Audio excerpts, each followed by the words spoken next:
The parking lot was empty by 2:45 p.m. No body, no blood. No witnesses who saw what mattered.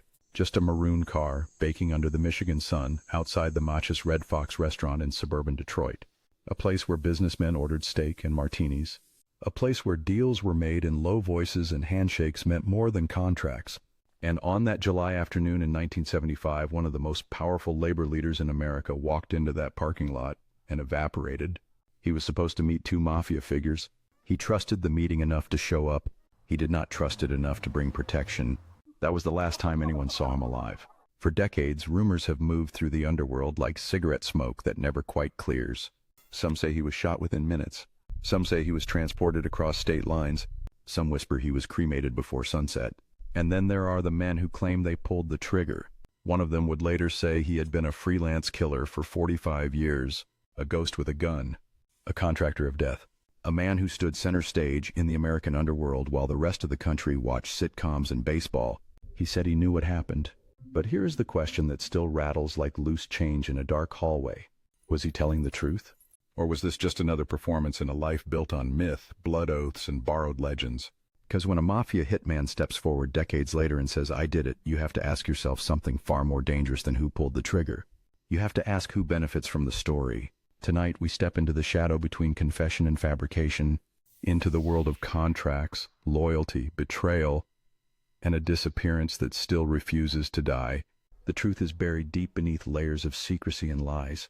Every rumor feeds the myth, each whisper adding weight to the legend.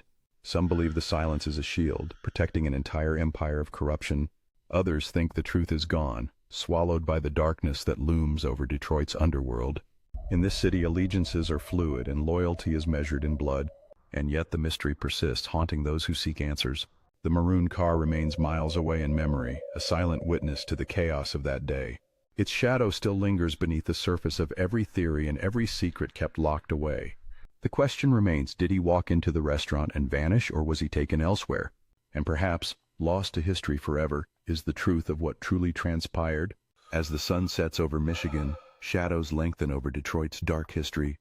The story continues to unfold, stitched together by half-truths and unspoken fears. Every new confession adds a thread to the tangled web of this unresolved mystery. And in the silence, the legend only grows stronger. Because some stories refuse to end, they simply fade into myth. Tonight, we listen closely to the whispers, knowing that the truth may be forever out of reach. Yet somehow that very elusive truth keeps us searching in the shadows. In the end, the disappearance of that labor leader remains a myth wrapped in silence, echoing through decades. Issei Sagawa, How to Eat People and Influence Them. Cannibal Issei Sagawa murdered then ate a young student in Paris in 1981. But instead of being ostracized and hated, fame and stardom beckoned. One trait that cannibals share the world over is that they very rarely rush their food. They might be too precious to eat sweetmeats or offal. A cannibal has no such reservations. No odonty type to throw away cuts that can be stored and set aside for later either. While many are eyeing that they can be saved for a tasty snack or starter, cannibals are of course pioneers in the relatively uncharted area of human cuisine. When faced with a willing audience, they are known to go into details on the subtle change in taste and texture of each body part. While in the kitchen, they can prove themselves adept in the ways of pickling and creative and inventive in the use of daring culinary combinations. Eager to provide tried and tested recipes, stew being a particular favorite, they wax lyrical on the challenges each limb presents. And many cannibals are even known to put a morsel aside and carry it around for later, just in case they get peckish. But if the confession made by the so-called Japanese cannibal Issei Sagawa is to be believed, he was different from his peers in many ways. Sagawa told the authorities that he had been waiting for his chance to eat another human being. And when it finally came, he claimed, he consumed as much of his victim as he could stomach in a 24-hour feeding frenzy. And he ate most of her raw. Sagawa was declared insane and not responsible for his actions by the French courts. Instead of being ostracized and hated, however, he soon found himself catapulted into the surreal world of Japanese show business where, for almost 5 years, he eagerly cashed in on his own notoriety. While the joke lasted, Sagawa's cult status allowed him to take part in porn films and chat shows, write a bestseller, and even appear on the front page of a cooking magazine slurping on sushi. A bright boy with an exceptionally high IQ, Sagawa was the son of a millionaire and enjoyed a privileged upbringing in his hometown of Tokyo. where he showed a natural talent for languages. But from an early age he was prone to nasty tantrums, and from the age of 12 he suffered violent nocturnal seizures and nightmares. His cannibal fantasies began at the age of 7, and to begin with revolved around boys, but this changed during his teenage years. The shy, retiring Sagawa found himself lusting hopelessly after tall, blonde Western women whom he found impossibly daunting and out of reach. While studying English literature at Waco University in Tokyo, Sagawa made his first attempt to eat someone, attacking a German woman. Having stalked her and followed her back to her apartment, he tried to knock her unconscious while she was asleep. She fended him off and Sagawa fled, only to be arrested shortly afterwards. In a taste of things to come, Sagawa served just 10 days at Kitazawa police station for the attack. In 1977, now on prescribed tranquilizers, Sagawa was quietly packed off to the Sorbonne Academy in Paris, ostensibly to further his studies in French literature. In September 1978, aged 28, he bought a .22 caliber rifle. By 1981, even with the change of scenery, Sagawa's luck with the ladies wasn't improving. He wasn't helped much by the fact that he was less than 5 feet tall. He found it hard to make friends at the university, regarded first as an outcast, then a pest, and was described by fellow students as childish, sensitive, and embarrassing. Indeed, Sagawa was more or less friendless, save for Dutch student Renée Hartevelt, who took pity on him and agreed to help him with his German. Perhaps unsurprisingly, Sagawa fell head over heels in love with her. Tall, beautiful, and intelligent, Hartevelt was just the type of girl he had been drooling over for all those years. According to his confession to the police, after his arrest on 11 June 1981, he invited Hartevelt, then aged 25, over to his apartment to read some German poetry, and promptly declared his love for her. The hero of the piece is called Akito Kimura, a 30-year-old Japanese student who is studying literature at the Sorbonne. Because of his vast intellect, Kimura is greatly appreciated by his teachers but less revered by the other students in the class, who regard him as distant and arrogant. The lonely Kimura therefore spends most of his free time listening to classical music, reading and working on his thesis. Then one day Kimura meets a student from Holland. She is friendly and open, and they quickly become friends. One day he invites her to his apartment for dinner. After she turns down his advances, he shoots her. Not one to stand on ceremony, he also asked her to go to bed with him. Hartevelt refused. Sagawa acted as if nothing had happened and asked her to resume her reading, which he was recording. At 5:30 p.m. he fetched the rifle and shot her once in the back of the head. Sagawa later made a great deal of money by writing about what might have happened next in his best-selling book called Into the Fog, which earned him rave reviews from many Japanese critics. Sagawa set the story in Paris, though in the Latin Quarter, not Montmartre, where he had actually lived. Sagawa has made varying claims as to how much he remembers after he had shot Hartevelt, and also told one journalist that he wrote the book because he was flat broke and needed the money. It's possible, then, that the acts Sagawa writes about next in the book were exaggerated in order to maximize shock value, and therefore sales. Having said that, many of the details that feature in Into the Fog tally with the autopsy that was carried out on Hartevelt's corpse. Whatever the case, the chapter on how the hero of the story eats his victims reads as if Sagawa is wistfully reliving a particularly pleasant and unusually long dinner. In between declarations of love and gratitude to the lifeless corpse, no part of the body was taboo, and, the way Sagawa tells it in the novel, the more flesh the character eats, the more curious he becomes. Kimura starts off by sinking his teeth into his victim's buttocks. For some reason this gives him a headache, so he starts to hack at the body with a knife and starts chewing on the tasteless fat, which is, Sagawa writes, reminiscent of tuna. After engaging in sex with the corpse for 10 seconds, Kimura hugs her, and then, after a brief scare as the body seems to let out air, he roasts her hip in a pan and seasons it with salt and mustard. While Kimura eats, he listens to her dead voice, recorded reading German poetry only hours before, and dabs at the corners of his mouth with her panties. He then bakes one of her breasts and eats that too. Next, Kimura turns in for the night, taking what is left of the corpse with him. With a renewed appetite the next morning, Sagawa's character is relieved to find that his sleeping partner hasn't decomposed too badly, and almost immediately he starts chewing on her calf and then her ankle. He then moves on to her foot before deciding to eat her armpit. By this time, the whole flat smells of what Sagawa describes as fried chicken, and there are flies buzzing all over the corpse. Saying a final farewell, Kimura begins to dismember the body, only stopping for the occasional snack. He plays around with her internal organs for a while, then puts the head in one plastic bag and the body in the other and stuffs her remains in a suitcase. We cannot be sure how closely these actions match the real-life events involving Sagawa himself.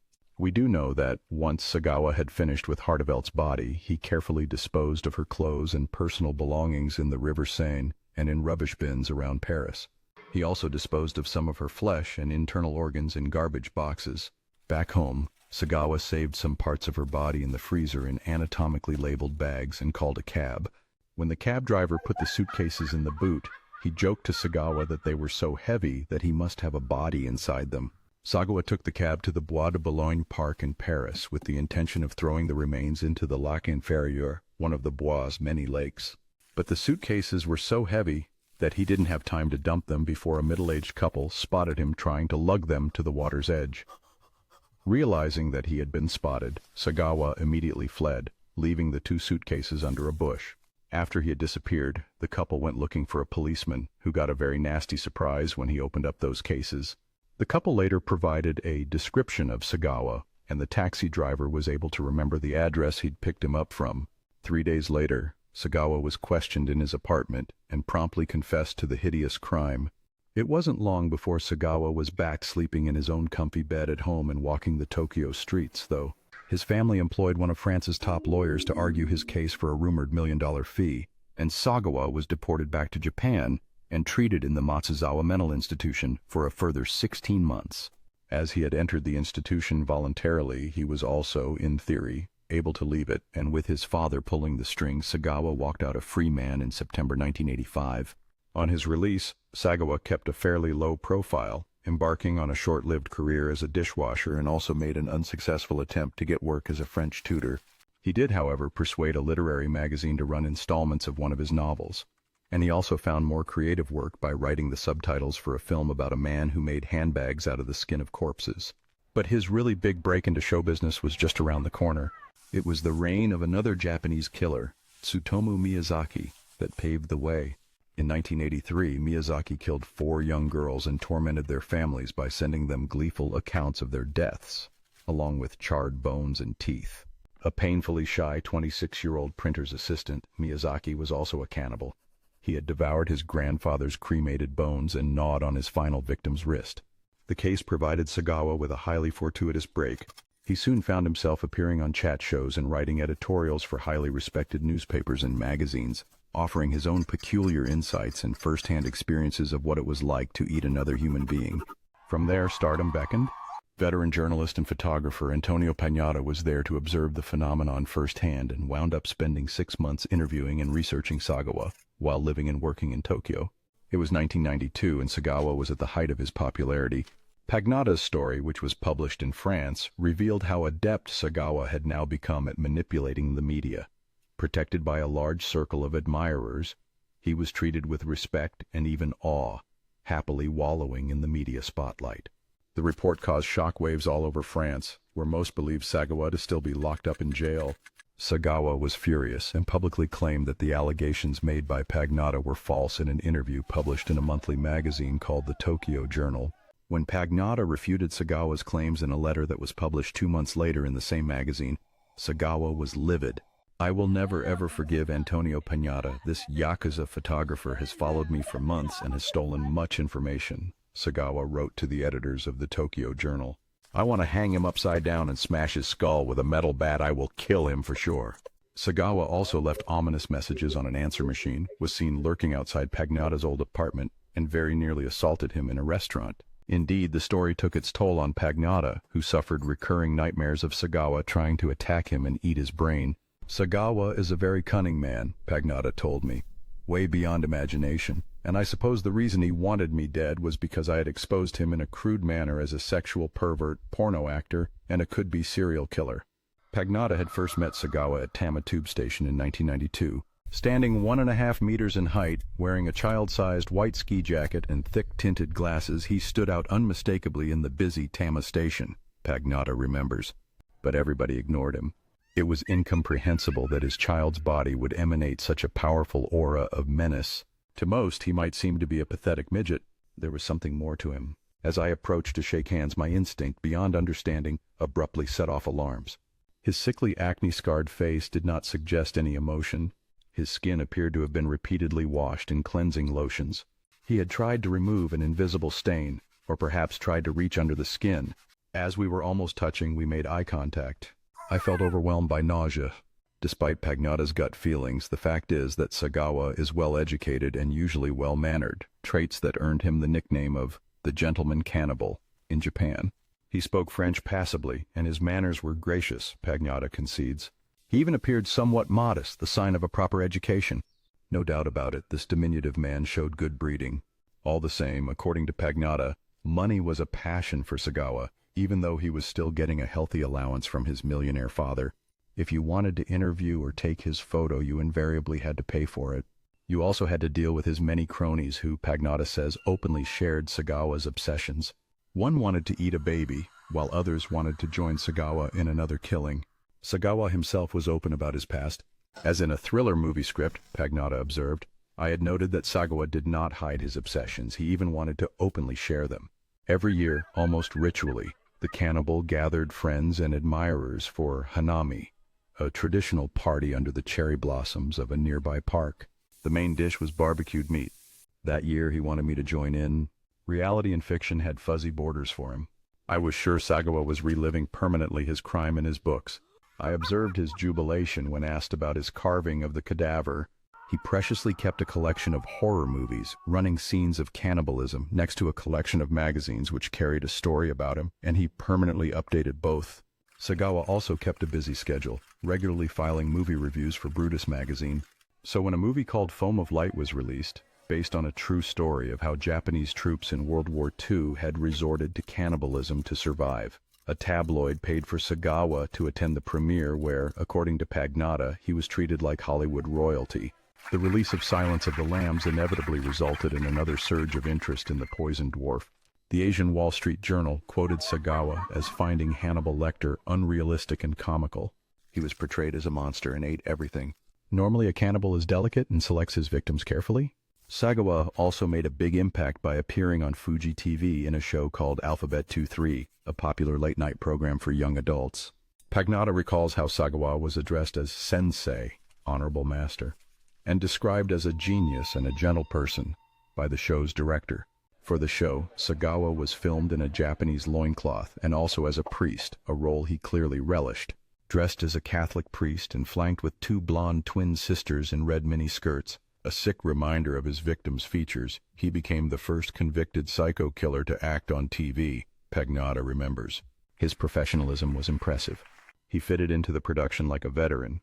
In his theatrical TV clergyman's appearance, the lines were, "Believe, believe, only those who believe will be saved."